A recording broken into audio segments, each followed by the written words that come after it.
So I wanted to give some sort of lessons from it, or like lessons learned from our Liverpool trip. From the trip. And just like key takeaways, not necessarily like things that happened that you learned, but just like general ideas that you can take from the Liverpool. If somebody's listening, what can they get from that they can start applying to their own life or their own podcast or their own whatever it is going forward? I have 3 written down. If you want to run some off the bat, go for it. Or if you want me to go first while you brainstorm, I can do that. Let me go first while they're fresh. Go for it. I'll rattle through them. So first one is, you don't need permission from anyone to do these things. There's no set point. It made, on paper, no sense for us to do a tour. Our podcast was not the biggest in Dublin, never mind in Ireland, to start going abroad. No. We didn't have massive connections. We didn't have a massive budget. We didn't have anything behind us. But we just wanted to do it.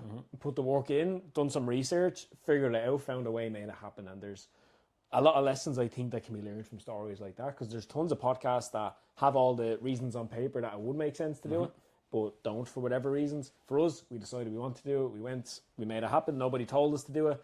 Nobody necessarily said, oh, this would be a great thing for you to do. But we decided it was something that we'd like to investigate more. Went in, made it happen. So that'd be number one. And then the second thing is similar to what I shared earlier on, but I'll just repeat it again. It's like, don't be afraid of hearing no. Don't be afraid of asking for something and then not working out. And even a funny story from it is when we got the picture with Paddy Pimblett. Yes. Remember that? Actually, tell that. We probably do owe an explanation for that one. I don't think it was misleading the way we posted it.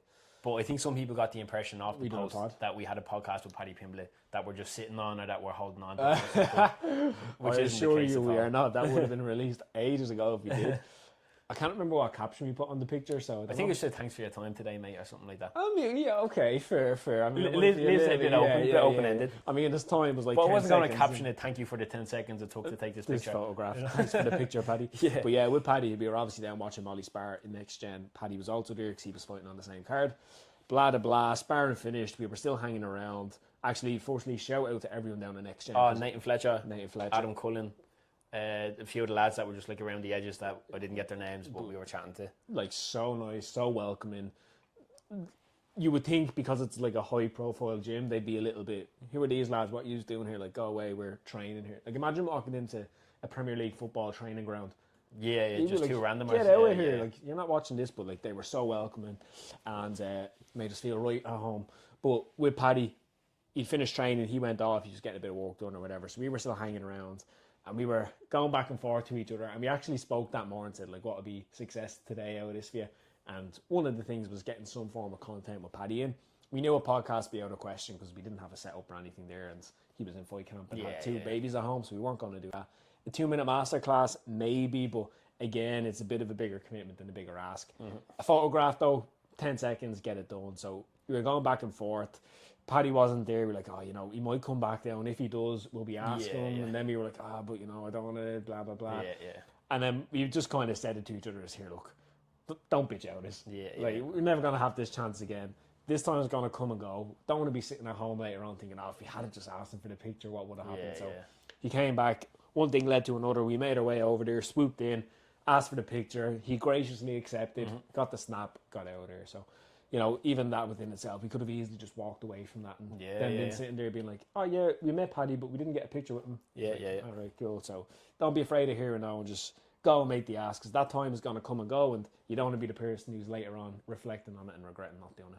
Yeah, no, definitely. It's better to have the story that this person told me no than I didn't ask this person. Yeah, I could have, but didn't ask him. So, cool. Yeah, a definite no is better than a maybe yes. Yes, yeah, definitely. Cool. Is that your 2 That's takeaways? That's my 2. Cool. Mine are quite similar, to be honest. The first one, it just kind of goes back to this idea of getting lucky, which is like, there's always luck involved when anything goes well. Yeah. Like, somebody happens to read your DM. You happen to know somebody who knows somebody. Whatever it is, there's always a case where you got lucky. But I think you have to put yourself in the position for luck to find you. And the more you try, the more you put yourself out there, the more emails you send, questions you ask, people you reach out to, the more lucky you get. So put yourself in a position for good luck to find you, is my first one. Second one, don't say you can't do something, just say you haven't done it yet. Stole that from Rick Rubin. Nice. But it comes back to the same idea. Let yourself be a bit ambitious and delusional. Allow yourself to push the boundaries a little bit or do something that doesn't really make sense on paper.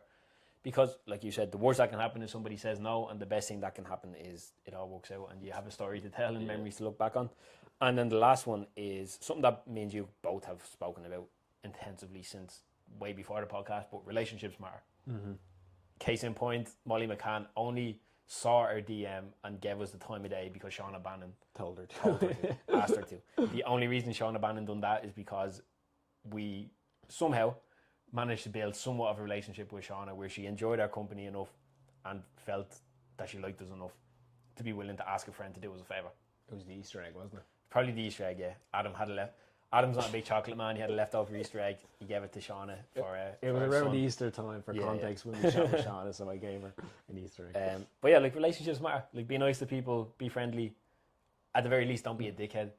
Because you never know what you never know and who you never know. No, you do not, sir. So yeah, they would be my 3 takeaways. Put yourself in a position for good luck to find you. Don't say you can't do something. Just say you haven't done it yet. And relationships matter.